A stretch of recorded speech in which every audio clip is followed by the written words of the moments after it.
With time ticking away, the Philadelphia Eagles have decisions to make. Free agency, obviously defensive coordinator and offensive coordinator. A lot of things that they have to decide.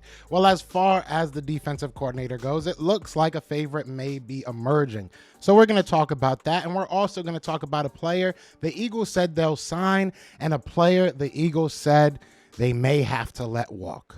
Let's get into it. You want Philly? Yeah, let's do it. What's going on, you guys? It's your boy Joe Castro, aka Philly Fresco, and it is Philly the podcast. So today we are going to talk about this defensive coordinator hunt, a little bit about the offensive coordinator job, and we're going to talk about two players that the Eagles have maybe already made their decision on, just haven't made it official. So before we get into that, be sure to hit that like, hit that subscribe, join the family.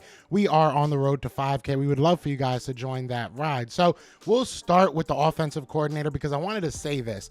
I think that it's very, very interesting and almost telling that we're casting such a large net when it comes to our defensive coordinator. We've already interviewed, I want to say, 6 people, and that's good. I'm good. I'm glad that they are casting such a large net because the defense is a side of the football that we're not 100% sure what our identity is going to be moving forward. I think the offense, we know that, this is Nick Sirianni's offense. He's going to make everything kind of work, run properly. But on defense, we're looking for somebody that can just kind of take care of that side of the ball, a la a Jim Schwartz, a Jonathan Gannon. We didn't, Nick Sirianni didn't really put his hands in that pot too much. He trusts his defensive coordinator. So it's very interesting to see how this is all working out. Now, like I said, the Eagles have talked to 6 different people. Denard Wilson of the Philadelphia Eagles, that would be an in-house hire. Vance Joseph, Jim Leonard, which I know a lot of people are high on, Sean Desai, Jim Minter, and Chris Shula. Now, there is a guy that seems to be popping out as a favorite, emerging as a favorite, and that's Vance Joseph. We all know he's had a couple head coaches stint. The man's 50 years old. He's been a secondary coach, cornerbacks coach for a long time. He has a lot of grit in the game. He just had a 4.5-hour interview with the Eagles yesterday, and he's scheduled for another Zoom meeting today with Jeffrey Lurie. So it sounds like things may be heating up between the two. He is still a favorite for, I believe, the Denver job, if I'm not mistaken. But I know that there's other suitors for Vance Joseph, but it seems like we are really sticking our fangs in there, and we're looking to try and get him to Philadelphia. It'll be very interesting. Now, Vance Joseph, just off the top of my head, not doing too much in-depth research, and you guys let me know once he does get signed, if he does get signed, if you want me to give you a little bit more information. But right off the top, you're going to see a little bit more man. You're going to see a lot more blitzing, more exotic blitzing. I mean, this is a guy that when Hassan Reddick went up to him, right? Hassan Reddick went up to him and said, listen, I want to do more of what I was doing in college, more of what made me successful in college. He was open to that idea, and he adjusted. You heard that?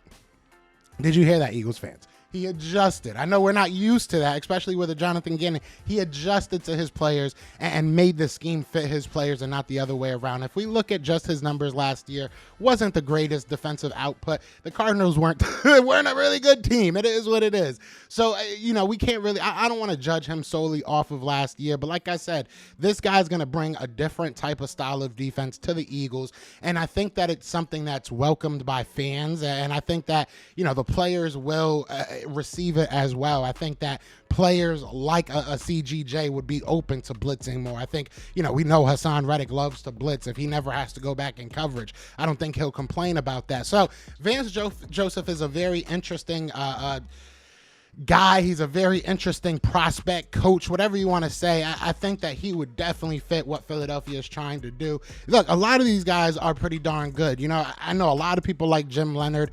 Sean Desai is no slouch himself. There's a lot of good names on here, so I like what I see with the Eagles doing. But Vance Joseph looks like he is starting to pull away, like I said, having a 4.5-hour interview yesterday, and now today having another interview scheduled with Jeffrey Lurie via Zoom. So we'll see what happens there. there. If anything, comes up, obviously I will come out with a video. But I also wanted to talk about two players. Now, Chauncey Gardner-Johnson is a name that I continuously bring up. I've said, and I'll say it right now, I think he is the biggest part of this offseason outside of a Jalen Hurts. You got to get Chauncey Gardner-Johnson back. We've been, as Eagles fans, as an organization, we have been in that situation looking for a safety for far too long. We finally have a guy that's young that can be with this system for the foreseeable future, a good amount of time. I say lock the man up.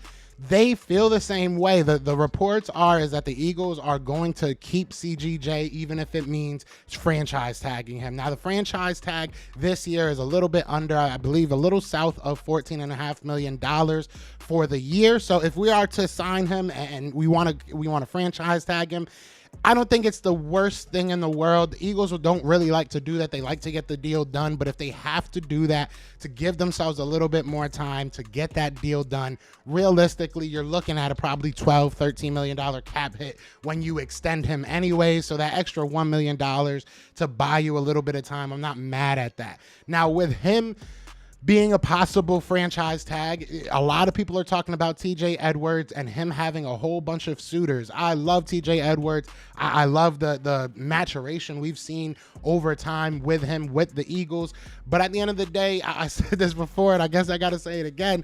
The Eagles have a propensity of letting our linebackers go when they play a little bit too good. TJ Edwards has balled out for the past 2 seasons, realistically. This year, probably a little bit better than the first. But it looks like we might be letting him walk. That price tag is only growing for him. His market value, we did a video about everybody's market value, so definitely go check that out if you want to look at it. But his market value was around $12 million. That's a lot of money. That's a lot of money, especially when you're trying to franchise tag your safety. So, look, there's good, there's bad, and there's, Eagles. It is what it is. So, the Eagles are looking at some good defensive coordinators. I feel like they have their decision made. When it comes to the offense, I think that Brian Johnson's going to get it. We'll see what happens. Something can happen, but I think that that's where they're going to go with that. Defensively, they have 6 guys that they're talking to, but they do have a second interview, like I said, scheduled today with Vance Joseph, so we'll see what happens there. CGJ might get tagged. And TJ Edwards it's not looking good for TJ Edwards, but I got nothing but love for TJ Edwards. And somebody brought up something that was very interesting, and I'm going to bring this up before I leave. And I want you guys to leave it in the comments and let me know what you think about this, because someone on our call-ins yesterday, shout out to everybody that joined the call-in yesterday, every Tuesday, 7 to 8 p.m. Hopefully you guys come next week. But somebody brought this up yesterday, and they said, if we go ahead and get Jim Leonhard, who's from Wisconsin, he knows TJ Edwards, does that make TJ Edwards a little bit more of a priority? Would they want him to come back? We talked about this yesterday. So you guys let me know. If we get somebody that knows TJ Edwards, is it a little bit more priority to bring him back? I personally don't really think so, but that was an interesting thing to kind of talk about. So you guys let me know in the comments. Other than that, wanted to get all this news out. Y'all know what it is. It's Fly Eagles Fly. And we are out here. Peace! Eagles fans everywhere, this is for Yeah. you. Fly Eagles flying on the team. Touchdown. Time to get Jalen this ring. You don't really want to start a thing.